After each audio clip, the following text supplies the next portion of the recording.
Bonjour à tous et bienvenue sur la web radio du Grand Lycée franco-libanais de Beyrouth. Aujourd'hui, j'ai le plaisir de recevoir Manon Ouest, skieuse alpine libanaise qui représente le Liban dans les compétitions internationales de ski. Elle a participé aux Jeux olympiques d'hiver de Pékin en 2022 en slalom et en slalom géant. Elle est aussi championne du Liban en slalom et en slalom géant. Elle a remporté plusieurs compétitions internationales de ski. Elle s'était également qualifiée pour les Jeux olympiques d'hiver de 2026, mais une grave chute lors d'une course de préparation l'a malheureusement empêchée d'y participer. Aujourd'hui, nous allons parler avec elle de ce moment difficile du sport et de la persévérance. Manon, merci beaucoup d'être avec nous aujourd'hui. Bonjour Yasmina, merci beaucoup de me recevoir. Quelques jours avant les Jeux olympiques, vous avez eu un accident. Pouvez-vous nous raconter ce qui s'est passé? Oui, donc quelques semaines en fait avant les Jeux Olympiques, je prenais un départ à Morzine en France. Pour ceux qui connaissent, c'est en Savoie, pas loin de Chamonix. Et en fait, comme dans beaucoup de sports, plus on prend des départs, plus le niveau peut être intéressant, plus on arrive à dompter ses émotions au départ. Donc, c'est très intéressant d'avoir un certain nombre de kilomètres dans les jambes pour performer. Donc, j'ai continué à faire des courses, même très proches de l'échéance des Jeux Olympiques. Et malheureusement, à l'arrivée, en passant la ligne d'arrivée, j'ai fait ce qu'on appelle une faute de quart, qui est très classique en ski alpin. C'est comme si je comparais ça à un faux pas en course à pied, où on peut donner plein d'exemples dans d'autres sports. Et voilà, j'ai eu une triple fracture au tibia et au péroné. Donc, c'est les deux os principaux de la jambe. Pour vous donner des petits cours d'anatomie. Et voilà. Quand cet accident est arrivé, quelle a été votre première réaction? Malheureusement, j'ai tout de suite compris parce que j'ai senti ma jambe se briser et j'ai vu surtout le tibia qui s'était cassé sur la chaussure de ski. Euh, j'ai senti que au début, je pensais absolument pas, tu sais, avec l'adrénaline, j'étais encore chaude, donc j'ai pas vraiment senti de douleur physique, mais j'ai vu mon rêve s'effondrer. Donc, sur le moment même, j'étais dévastée. Et j'ai pas eu une période, normalement, que beaucoup de sportifs ont et qui est assez typique de déni quand il faut accuser un tel choc. Parce que j'ai compris, en fait, qu'une telle blessure allait pas me permettre de prendre le départ des Jeux Olympiques. Donc, ça a été par la suite un long processus de reconstruction mentale, physique, etc., pour récupérer le mieux possible. Qu'est-ce qui a été le plus difficile pour vous à ce moment-là? Je pense que le plus difficile, souvent dans beaucoup d'épreuves ou d'obstacles qu'on traverse dans la vie, c'est l'acceptation tout simplement. S'asseoir entre soi et soi-même et accepter en fait que des années de travail, d'efforts, de sacrifices à tous les niveaux financiers, émotionnels, de temps, etc., volent en éclats en une fraction de seconde, littéralement. Donc, c'est très dur de voir tout ce travail s'évaporer. Euh, Ça, c'est une chose. Et à la dimension aussi de proximité. Donc, ça, c'était super proche de mon échéance finale, du but ultime. Les JO, c'est la consécration ultime de tout sportif. Donc voilà. Comment avez-vous trouvé la force de continuer malgré cette déception? Ça, c'est une très bonne question et j'ai pas encore la réponse finale. Il n'y a pas de mode d'emploi. J'ai pas encore tous les outils. Je suis en train d'apprendre et de découvrir, si tu veux, pendant ce cheminement. Mais je dirais que ce qui m'a beaucoup aidé, c'est mon mental, parce que c'est ça justement qui est intéressant avec le sport. On se construit un mental que d'ailleurs on peut transposer à beaucoup de domaines après, de détermination, de persévérance, de résilience. Quitte à tomber 9 fois, on va tenter de se relever la 10e. Et par le passé, j'ai déjà eu d'autres blessures et d'autres opérations plus ou moins lourdes. Et au niveau des résultats sportifs et dans la tête, je suis revenue constamment plus forte. Et je sais que pour beaucoup de gens qui traversent des épreuves ou si on prend l'exemple du sport euh, qui ont des blessures, souvent avant des échéances, etc., euh, c'est compliqué c'est compliqué de rebondir, mais on apprend beaucoup. Donc, Dans un sport comme le ski, à quel point le mental est-il important?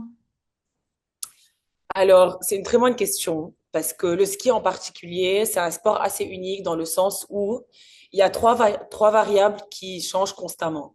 Donc, contrairement par exemple à un sport comme l'athlétisme, prenons la discipline du 100 mètres, on sait exactement ce qui nous attend, le terrain est le même, la distance est la même et ainsi de suite. Souvent, les conditions de météo, à l'exception peut-être du vent qui peut un peu changer, sont plutôt similaires. Dans le ski, donc comme je t'ai dit, il y a trois choses qui changent constamment. La première, c'est la qualité de neige. Skier sur de la neige naturelle, un peu douce, contrairement à skier sur de la neige injectée, dont le terrain est super solide et un peu glacé. C'est presque deux sports complètement différents. Donc, il faut adapter sa technique. Euh, la neige injectée, par exemple, à un niveau international, est beaucoup plus, est beaucoup plus exigeante. Donc, elle pardonne beaucoup moins en termes d'erreurs. Ensuite, il y a la deuxième chose qui est le tracé. Donc, que ce soit un slalom géant ou une épreuve de vitesse, donc super G ou descente. Le tracé est tout le temps différent en entraînement et en course. Donc, on fait ce qu'on appelle une reconnaissance en dérapage avant la compétition pour justement reconnaître un peu les points clés du parcours. Et là, ça nous amène à notre troisième point qui est la piste. Ce qui est sur une piste plate, plutôt qu'une piste plutôt raide ou, ou encore une piste plutôt vallonnée. C'est aussi une façon de skier et un état d'esprit différent qu'il faut avoir. Donc voilà, c'est plein de variables inconnues à gérer. Donc mentalement, il faut être très fort, il faut avoir une capacité d'adaptation et de force face aux aléas qui est assez importante. Et il y a aussi, pardon, un dernier élément qui est mentalement, il faut énormément de confiance pour skier à toute vitesse. Voilà, il faut dominer sa peur. Et le courage, c'est justement ne pas... C'est une bonne question, tu me tends une bonne perche parce que c'est pas ne pas avoir peur. Ça, c'est de la témérité, mais c'est avoir peur et dompter sa peur, gérer sa peur et la surpasser quand même, quoi. Est-ce que cette épreuve a changé votre façon de voir le sport? Oui et non. Non, parce que je suis déjà passée par là. J'ai déjà eu certaines blessures. Euh, mais oui, dans le sens où ça n'a jamais été aussi proche d'une échéance aussi importante et j'avais jamais été autant en forme. Pendant mes premiers Jeux Olympiques, j'étais relativement jeune et là, je m'approche un peu de mon âge, de mon pic, on va dire, parce que c'est les 20s, donc on va dire entre fin de vingtaine, début trentaine, c'est le pic. Après, ça varie selon les sports, hein, mais c'est un bon compromis entre forme physique et expérience. J'étais bien plus en forme que les Jeux de 2022. Donc, on va dire que c'était une frustration encore plus importante à gérer. Donc, oui, ça a changé ma vision du sport dans le sens où euh, j'apprends qu'il faut être beaucoup plus fort que ce que je pensais.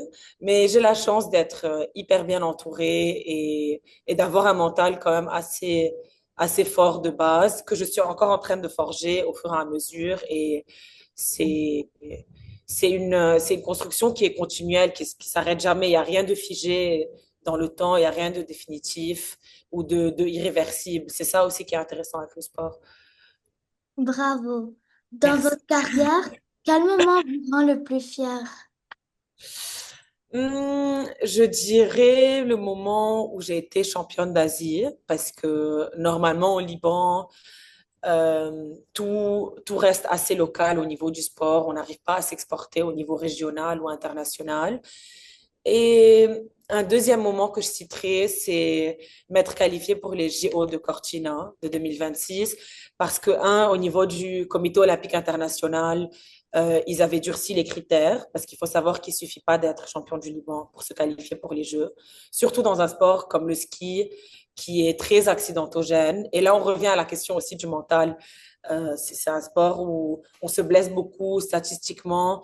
Le tiers des coureurs sont blessés chaque saison. Donc, pardon, je me suis un peu perdue. Repose-moi, que je revienne à ta question initiale. C'était quoi?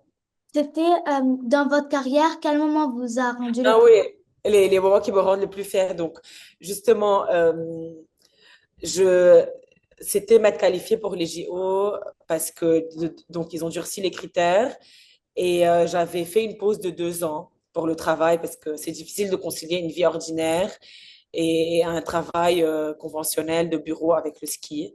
On est constamment dans l'hémisphère sud en été parce que les saisons sont inversées, souvent en automne sur des glaciers à 3 4 000 mètres d'altitude et tout ça. Donc oui, après une longue pause, quand même avoir réussi à me qualifier, c'était une grande fierté.